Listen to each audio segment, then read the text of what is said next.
Is Coinbase selling all of their users' information? Well, a New York Times article today suggests that that could be the case, and we're calling on Coinbase to answer.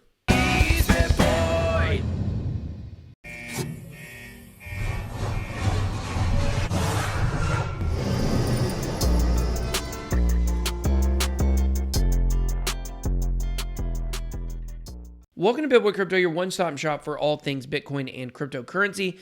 Today, we're going to be talking about a lot of interesting news stories, some of them that may not have the profound impact. Today was not a sexy crypto news day, but there's definitely a huge story going on, as a New York Times article seems to indicate that Coinbase is leaking customer information, and the implication is, right, that they have to be selling it. So I'm calling on Coinbase to answer the New York Times article. I want to hear exactly what happened. We're going to talk much more about this story in just a few minutes. Let's hit the markets.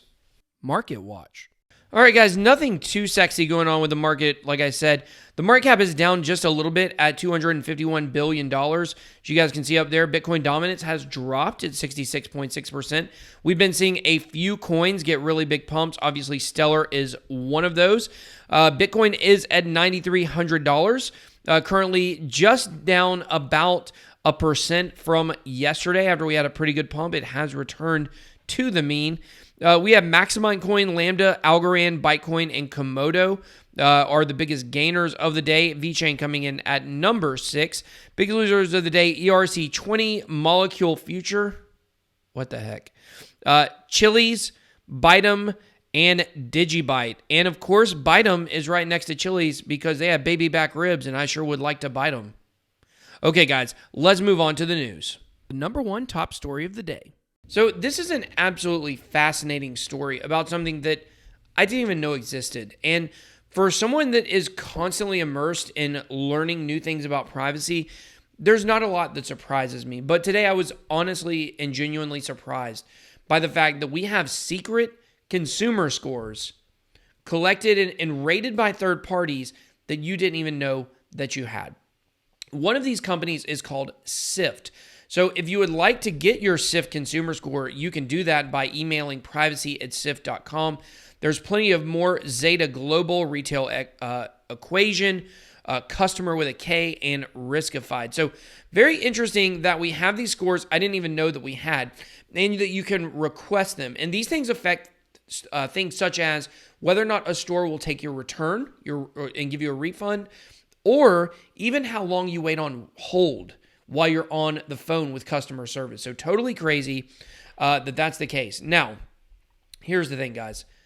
Coinbase is giving your information to Sift, and you got to wonder, if they are giving your information to Sift, then where else are they giving it to? What's the benefit to Coinbase unless they're selling it? So in my opinion, they're probably selling it. And I think we need to call on Coinbase to answer what is in this article. And I'm doing that. If you go to Twitter and you can look up one of my latest tweets, you will see I am asking Coinbase to do it. So as of this summer, Sift does have a file on you, which you can produce upon request. I got mine and found it shocking. More than 400 pages long, it contained all the messages I'd ever sent to hosts on Airbnb, years of delivery orders, a log of every time I'd opened the Coinbase app on my iPhone. Many entries included detailed information about the device I used to do these things, including my IP address at the time.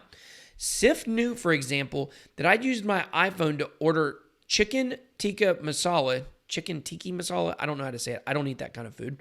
Vegetable samosas and garlic naan on a Saturday night in April 3 years ago. It knew I used my Apple laptop to sign into Coinbase in January 2017 to change my password. It also knew about a nightmare Thanksgiving I had in California's wine country, is captured in my messages to the Airbnb host of a rental called Cloud9. Coinbase, why are you giving our information away? You've had enough problems with questions regarding security, with people having to do things like, not your keys, not your crypto date, to take money off of your exchange because we can't trust exchanges.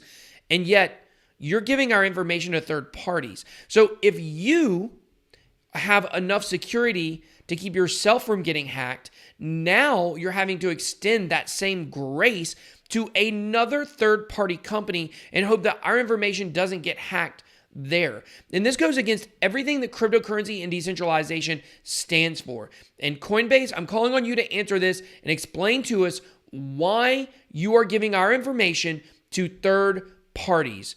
And honestly, these are the type of reasons that people need to learn ways to get on other exchanges, because Coinbase just seems to really have no morals when it comes to what they're willing to do with our information and our security. Story number 2. The European Union has now drafted a law that suggests they are exploring their own cryptocurrency called Eurocoin. Now, I've told you guys for a while that this is a plan that a lot of the countries have, which is old-fashioned, right? If you can't beat them, join them. What a country having its own centralized blockchain will do will allow them to track all of the money, which is kind of defeating the purpose of this entire cryptocurrency movement. They're basically trying to camouflage themselves as crypto-friendly, and this is what we want, and yet bringing along with it the absolute worst traits of controlling governments, which is basically tracking every transaction that we have. And we just saw in the last article how crazy tracking has gotten. So what this will allow Europe to do is not just from one country allow tracking, but all across Europe, they will be able to track every single transaction that is made with this Eurocoin. Now, will this ultimately happen? I'm not sure, but we did just see a story yesterday about the Bank of England also considering its own cryptocurrency. So I think we've really kind of seen a shift in the way that countries are looking at crypto at this point. They're trying to figure out how they can get on the train and how they can be the conductor of the train instead of laughing at us. So we'll just have to see where this ends up. Story number 3. So sometimes you can judge the actions of a political body, if you will, not necessarily by what they're saying, but by what they're doing. Because the message that the Federal Reserve and that the government at large in the United States is communicating to us directly is, we're scared of cryptocurrency. We want to regulate it. We want to regulate it to death. We want to stop LibreCoin from happening. We're scared it's going to take over as a national currency or an international currency. But sometimes you look underneath and you look at what they are doing, not what they're saying. And you find stories like this that are very interesting. So the Federal Reserve has a crypto job post, and this suggests the U.S. won't lie down in a Bitcoin arms race. I believe the United States understands now that this is serious. I don't think they understood when they opened the Pandora's box of investigating Libra, what the reverberating effects were going to be. And the biggest of those, of course, being the fact that China has seen our weakness and is now going for the jugular by going all in blockchain. So I think that the seriousness of this has been noticed. And now the United States is going to be making moves to position themselves to basically be able to be on par or better with the blockchain arms race or the space race that's going on between the United States and China regarding cryptocurrency and blockchain. So very interesting. Now the U.S. Federal Reserve is showing it too does not want to be left out after posting a job for a retail payments manager that will facilitate innovations research around digital currencies, stable coins, and distributed ledger technologies. So if you're an anonymous cartoon account on Twitter that knows about cryptocurrency, maybe you might want to apply for this job. Then you can give us all the inside info. Story number 4. So Ripple is currently being sued. And it seemed like for a while that they were going to be able to get the case dismissed, but that's actually not the case anymore.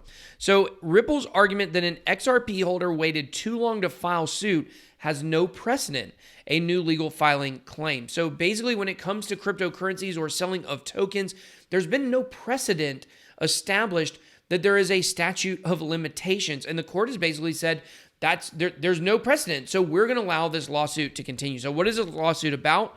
SoStack is the court designated lead plaintiff in a long-standing legal battle. His name is Bradley SoStack, by the way, with Ripple and its CEO, Brad Garlinghouse, based on claims the payment startup violated U.S. securities laws by selling XRP to the general public and promising that the token's value would spike. The plaintiff is claiming he lost $118,100 through his XRP investment, according to an August filing. This is what I will say on this. It's an investment. I don't know of any investment out there in the world that does not come with risk. And one thing I hate is when people don't take responsibility for their actions. When people don't take responsibility for the fact that they got themselves into this mess. So basically what it is you've got a bunch of XRP holders that bought at the top probably and lost a ton of money. As you can see there, $118,000, and they're bitter and they're looking for someone to blame. But the fact is, the blame is on you, Bradley Sosak. But the fact is, it's your fault. There is no company in the world that guarantees you returns, and if they do, it's probably a Ponzi scheme, and you should have done a little more research than invest in a Ponzi scheme. Ripple is not a Ponzi scheme. People believe that it is centralized, and there's a lot of things that people don't like about it, but it's not a scam per se. You could argue that what Ripple believes in and what XRP is does not line up with a lot of what the rest of the cryptocurrency ideals are, but it's not an outright scam. You lost money because the price went down on a volatile asset, and in my opinion, that's your fault. Story number 5.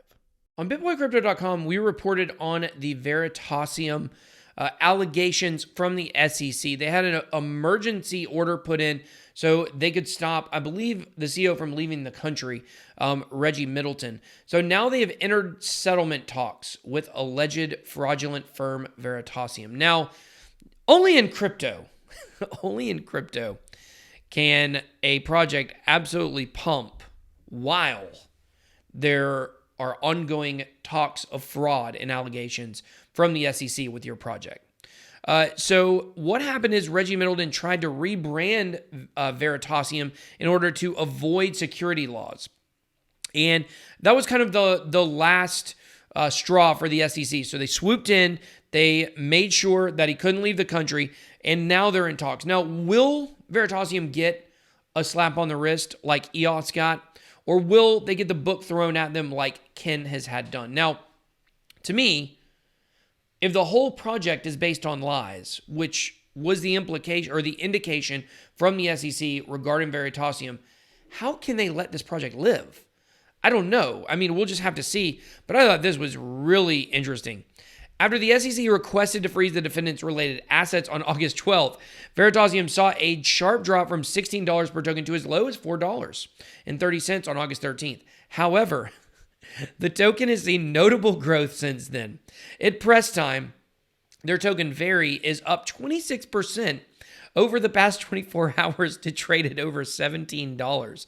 Also seeing a whopping gain of nearly 45% over the past 7 days. Guys, you can't make this up. This is why I think people don't take cryptocurrency seriously. You have a project people are saying was a scam from the get-go, like complete scam, over-promising, under-delivering, lying, misrepresenting, and yet the project has been pumping since the allegations bottomed it out. So I don't know what to make of it. We'll just have to see. Right now it's coming in at 226 on CoinMarketCap.